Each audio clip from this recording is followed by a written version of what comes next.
안녕하세요. 임세연의 미디어랩의 임세연 미디어 전문 기자입니다. 오늘은 와일드싱 언론 매급 시사의 후기를 찍는 김에 칸 영화제에서 공개된 호프 이야기를 덤으로 같이 촬영해서 올리려고 합니다. 칸 영화제에 가고 싶었지만 이런저런 이유로 가지는 못했는데요. 그래도 제가 칸 영화제 취재 경험이 있는 기자로서 해드릴 수 있는 이야기들과 해외 영화제 반응 스캔하는 꿀팁 이런 거 좀 알려드리려고 짧게 콘텐츠 만들어 보려고 합니다. 저도 현재 가 있는 여러 한국인들한테 감상을 듣고 했지만 또 알고 지내는 해외 저널리스트들 감상도 들었고요. 그 전에 그냥 영화에 대해 들은 소문들도 있긴 한데요. 이렇게 개개인한테 들은 걸 전하려고 이 영상을 찍는 건 아니에요. 그건 개인의 감상일 뿐이라는 거 저도 너무 잘 알고요. 또 남의 말을 옮기다가 괜히 오해받는 일을 그렇게 피곤한 일을 저는 만들고 싶지는 않습니다. 그리고 이건 호프에만 적용되는 건 아니고 칸 영화제 같은 그런 큰 자리에 초청된 기대작들 모두에게 해당하는 얘기인데요. 올해도 되게 수십 명의 한국 기자들이 칸 현장을 찾았다고 들었습니다. 그렇게 많이 갔으면 시사회 끝나고 좀 적나라한 평이 기사나 SNS를 통해 나오겠네? 꼭 그렇지만 또 않습니다. 사실 칸 영화제 가면 영화 상영 전후에 감독이랑 배우들이랑 얼굴 마주칠 일들이 좀 있거든요. 기본적으로 인터뷰를 하고요. 그런 공식 인터뷰가 아니더라도 얼굴 볼 일이 있기도 해요. 그러니까 일부러 그런 자리를 홍보팀에서 만들기도 하고 전 이거 각자 할 일을 하는 거라고 생각을 합니다. 그러면 사람 심리라는 게 기분이 나쁠 수 있겠다 싶은 수준의 호평은 안 하죠.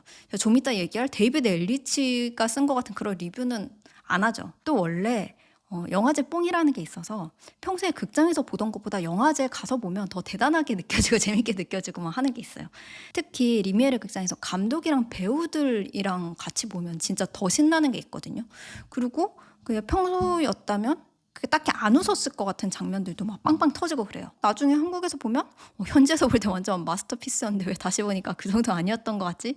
싶을 때도 있습니다. 그리고 이건 번외로 하는 얘기인데요. 칸에서 좀 상업적인 영화를 보면 평소보다 더 재밌게 느껴지거든요. 그러니까 상상해보세요. 약간 절대 졸지 않도록 고도의 집중력과 좋은 컨디션을 요구를 하는 영화들 하루에 3편씩 보다가 좀 대중적인 감각이 들어가는 영화를 본다? 진짜 재밌어요. 몇 년 전에 탑건 매버릭을 제가 봤을 때도 그랬고요. 그 아노라가 기자 상영 반응이 진짜 좋았거든요. 근데 그럴 수밖에 없는 게 션 베이커는 인디 영화계의 되게 아이코닉한 존재이면서 그런 사람이 만든 재미있는 영화를 보니까 기자들이 도파민이 터지는 거예요. 지금이야 아노라가 황금 종려상감, 아카데미 작품상감은 아니다. 왜 좋냐 이런 의견들도 나왔지만 당시 칸네 영화제 열기는 황금 종려상 받아도 이상하지 않다는 그런 분위기였습니다. 근데 한편으로는 너무 장르적인 색이 강하면 이런 영화가 왜 칸 영화제에 그것도 경제부문 섹션에 와? 미드나잇 섹션에나 가 하면서 더 삐딱하게 구는 반응이 100% 나오거든요. 왜냐하면 세계 최고의 영화제니까 그래도 좀 예술성 있는 그런 영화들을 상영해야 한다는 좀 그런 꺼드럭이 있긴 해요. 제가 너무너무 좋아하는 박찬욱 감독의 영화 박쥐도 예전에 칸네에서 상영할 때 이런 반응이 있었고요. 이건 번외로 해드리는 얘기였습니다. 자, 이제 본론으로 들어가겠습니다. 사실 칸네 영화제 반응이다 하고 온라인 커뮤니티에 올라오는 건 작성자가 주관적으로 편집한 버전이라는 거 너무 잘 아시죠? 이게 나쁘다는 얘기가 절대 아니에요. 그러니까 몇백 개씩 올라오는 반응을 다 번역해서 올릴 수는 없으니까 좀 그중에서 몇 개 뽑아서 정리를 하다 보면 사람에 따라서 호평이 많아 보일 수도 있고 혹평이 많아 보일 수도 있잖아요. 또 이제 스크린 데일리 같은 데서 나오는 별점도 평론가들 주관으로 매기는 거다 보니까 언론 매체 별점대로 상을 주는 게 절대 아니고 나중에 실제 극장 개봉하고 나서 체감되는 반응이랑 괴리가 있을 수도 있다는 것도 이미 잘 아시죠. 스크린 데일리 별점 이런 거는 제가 생각했을 때는 그냥 영화제 시즌에 현지 분위기 조성에 영향을 준다는 데 의의가 있다. 거기까지인 것 같아요. 그게 세일즈에 영향을 줄 수도 있겠죠. 근데 만약에 좀 길게 내다보고 그 다음에 오스카까지 노린다면 실제 오스카가 다가왔을 때는 별점이랑 전혀 다른 양상으로 레이스가 펼쳐질 수도 있거든요. 그렇게 별점이 절대적인 게 아니다. 이런 것까지 모두 감안하고 봐도 호프의 경우에는 호불호가 많이 갈린다 정도는 좀 확실히 말할 수 있는 포인트인 것 같아요. 특히 한국에서는 데이비드 얼리치가 호프에 호평을 한 게 이미 화제가 많이 됐더라고요. 사실 저는 신작 리뷰 뜰 때 리뷰 챙겨보는 평론가 중 한 명이긴 하거든요. 이분의 영화 보는 안목을 신뢰한다 이런 건 아닌데 글을 진짜 재밌게 잘 써요. 또 예전부터 한국 영화를 상당히 좋아하고 잘 알고 오랫동안 애정을 보여줬던 필자고 기생충을 굉장히 극찬하면서 칸네 영화제 상영할 당시에 그 기생충과 봉준호 감독을 향한 그 열렬한 반응에 좀 탄력이 붙도록 해줬었던 되게 좀 힘있는 스피커 중에 하나입니다. 작년에 어쩔 수가 없다도 호평을 했었고요. 반면 또 굿뉴스나 헌트는 또 싫어했던 걸로 기억을 해요. 근데 이분이 호프에 D 플러스로 줬어요. 레터박스에는 별 1개 반인가? 그렇게 남기고 진짜 살벌하게 혹평을 했더라고요. 근데 나홍진 감독의 차기작을 오랫동안 기다렸다가 지금 데이비드 얼리치의 별점 때문에 불안해진 팬분들을 위해 그래도 하나 희망적인 말을 해드리자면, 데이비드 얼리치가 겨울왕국에도 별 1개 반을 줬거든요. 어떻게 엘사 여왕님에게 별 1개 반을 줍니까? 이건 저도 절대 동의를 못합니다. 특정 필자의 별점이 영화를 평가하는 절대적인 기수가 없다는 거예요. 당연한 얘기죠 뭐. 그러니까 데이비드 얼리치가 별 1개 반 줬다고 팬분들 너무 절망하지 않으셔도 됩니다. 그리고 데이비드 얼리치 글이 유독 많이 퍼진 건 그게 좀 센 혹평이기도 하지만, 또 원래 사람들은 부정적인 거에 더 반응을 하잖아요. 그런 이유도 있을 거예요. 근데 무엇보다 제가 보기엔 이분이 원래 글을 잘 써요. 그 호프 리뷰 마지막 문단 보셨나요? 그 형편없는 영화 자체는 흔하다. 세계에서 가장 권위 있는 영화제라고 해도 마찬가지다.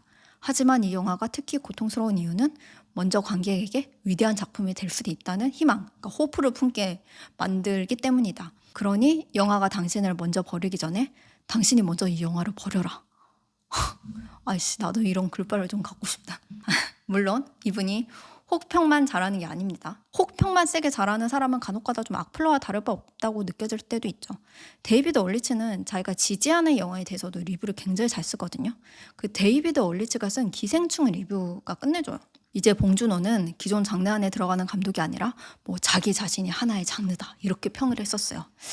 시간 되시는 분들은 한번 전문을 찾아보시기를 권합니다. 여튼 데이비드 엘리치는 기본적으로 영화 리뷰를 굉장히 공들여서 쓰고, 특히 호프 리뷰는 좀 발췌한 부분만 봐도 사람들이 클릭해보고 싶게, 정독하고 싶게, 그리고 읽고 나면 그 리뷰가 뇌리에 박히게 맛깔나게 잘 썼는데, 그게 하필 혹평이어서 네거티브한 쪽으로 한국 인터넷에서 회자가 많이 된 것 같습니다.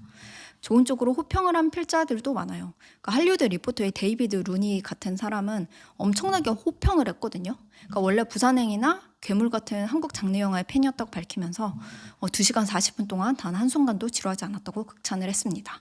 재밌는 건 그 뉴욕타임스의 카일 뷰캐너는 호프가 진짜 너무너무 싫었나 봐요. 좋다고 하는 트위터 글마다 막 따라다니면서 난 이 영화 너무 싫어 하고 막 남기고 다니더라고요.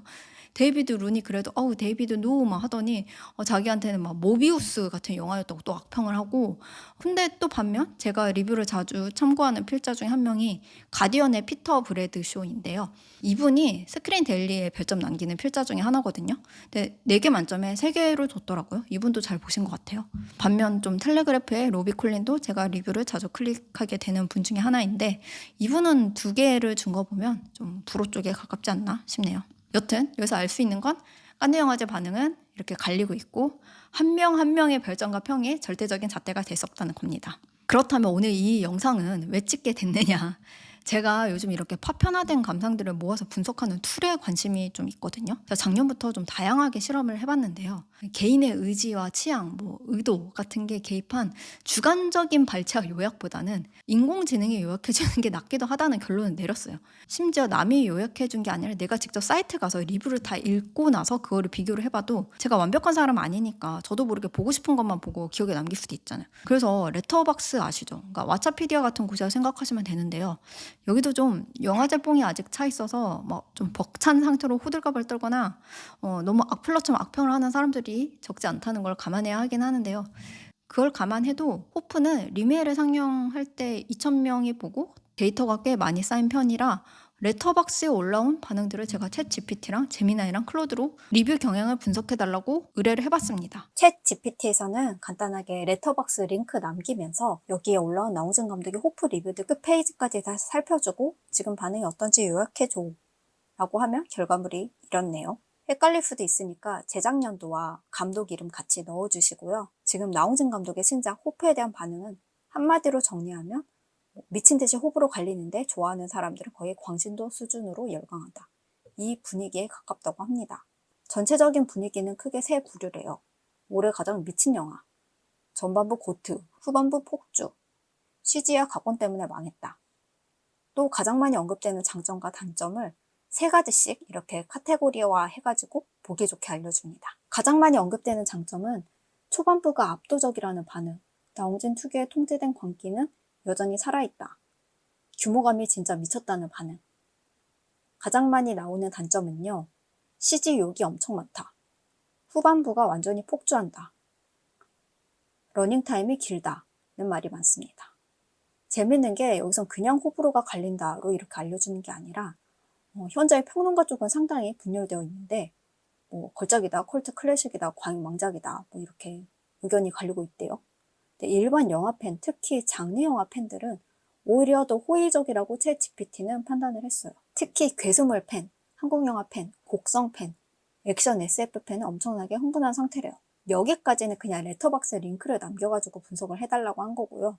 이걸로는 좀 한계가 있어서 이렇게 프롬프트를 넣으면 레터박스만 참고하는 게 아니라 가디언이나 조선일보나 연합뉴스 기사들, 레딧 같은 커뮤니티 반응도 같이 합산을 해가지고 우리에게 정리를 한 결과를 보여주고요. 그냥 레터박스 유저들이 남긴 단평을 긁어 모아서 복사 붙여넣기 해서 그걸 분석해 달라고 하면 비슷하면서도 조금 다른 결과가 나옵니다. 많이 나온 긍정 반응 3가지야. 많이 나온 부정 반응 3가지를 보여주는 건 비슷한데요. 실제로 반복적으로 나왔던 표현들이 무엇인지 좀 명시를 해줘요. 또 유저들이 분위기가 유사하다면서 자주 언급했었던 영화들이 어떤 작품들이 있는지도 이렇게 리스트화해서 우리에게 보여줍니다. 챗 GPT의 경우는 이렇고요. 제미나이로 가보면 장점과 단점으로 구분하는 게 아니라 그냥 키워드별로 4가지를 구분을 해놨어요. 그러니까 장르 및 연출 특징은 무엇인가? 이것은 장르 매시업이다, 미친 혼종이라는 거죠. 첫 1시간은 영화 역사상 최고 수준이라는 것도 하나의 카테고리로 뺐고요. 또 반면 격렬한 호평을 받았는데 최악의 CG와 황당한 각본이 그 이유로 꼽힙니다. 또 할리우드 스타들의 기묘한 존재감도 이 영화에 대한 반응의 특징으로 제미나이가 언급을 해놨네요. 최종 요약을 이렇게 좀 더 우리에게 문장 형태로 보여줍니다. 이것은 마스터피스인가 아니면 거대한 쓰레기인가? 클로드도 우리에게 긍정적인 반응이랑 부정적인 반응을 이렇게 나눠가지고 보여주고 있어요. 긍정적인 반응은 비슷비슷하죠. 첫 1시간의 압도적 칭찬, 연출력, 오프닝 추격신, 한국 블록버스터의 새로운 가능성, 캐스팅과 연기 이런 게 꼽히고요. 부정적인 반응은 CGI의 품질이나 구조적인 문제, 러닝타임이 너무 길다, 플롯이 없다. 또 마지막으로 톤과 방향성에 대한 지적이 있었습니다. 재밌는 게 클로드는 레터박스 유저들이 남긴 단편 중에 가장 많은 좋아요를 받은 리뷰와 그리고 가장 비판적인 입장을 취했던 리뷰를 따로 이렇게 빼갖고 그 아이디를 보여줘요. 제가 오늘 많이 얘기했었던 데이비 엘리치가 가장 비판적인 반응을 보인 사람이었네요. 이것도 우리가 좀 참고를 해야겠죠. 또 이 영화에 대한 반응 이거 좀 독특하다, 눈여겨볼 필요가 있다 싶은 것들은 이렇게 또 따로 항목을 빼놔서 우리가 갈무리하기에 좋게 만들어놨습니다. 또 클로드의 가장 두드러진 특징은 관점별로 별점을 이렇게 매겼다는 건데요. 첫 1시간에 별 5개, 중반부는 3개, 후반부는 2개, 전체 구성은 별 3개, CGI는 별 2개 이렇게 매겨놔서 이 영화에 대해 카네 영화제 관객들의 반응이 어떤지 좀 더 보기 좋게 정리를 해놨죠. 그래서 이런 내용들을 다 종합한 결과 클로드의 분석에 의하면 최종 합의점은 이렇게 요약할 수 있대요. 나홍진의 연출력은 여전히 탁월하고 한국 블록버스터의 대담한 시도이고 하지만 대본과 스토리가 약하고 극도로 긴 러닝타임이 낭비적으로 쓰였고 깐느 경쟁 부문 선정이 마케팅 스턴트인가? 라고 많은 관객이 의문을 표하고 있다고 합니다. 명백히 양극단으로 나뉜 반응이지만 대부분은 첫 1시간의 시네마지만 나머지는 선택이라는 평가에 수렴한대요. 제가 오늘은 간단하게 보여드렸는데 각자 자기 취향에 맞는 인공지능 툴을 쓰시면 될 것 같습니다. 뭔가 더 직관적이고요. 내가 영화를 볼 때 무엇을 중요시하는 사람인가에 따라서 좀 가이드를 받기에는 괜찮은 것 같다고 결론을 내렸어요. 요즘 제가 이런 인공지능 툴들을 나의 온라인 비서 내지는 좀 동반자로서 어떻게 활용을 해야 잘 활용하게 될 수 있을까 좀 계속 고민하면서 다양한 실험들을 해보고 있는데요. 이 일반 관객의 영화 리뷰의 빠른 스캐닝 역할로는 꽤 괜찮은 것 같아요. 근데 아직 전문가 리뷰를 좀 만족스럽게 스캐닝 해주는 거는 제가 아직은 실험하고 있는 단계이긴 합니다. 네, 오늘은 호프 깐느 영화제 상영을 기념해서 제가 경험한 내용을 토대로 영화제 관객 반응, 평론가 리뷰 같은 거 읽을 때 알아두시면 좋을 꿀팁과 제가 요즘 쓰고 있는 프롬프트를 공유해 보았습니다. 그럼 다음 영상에서 또 뵙겠습니다. 안녕히 계세요.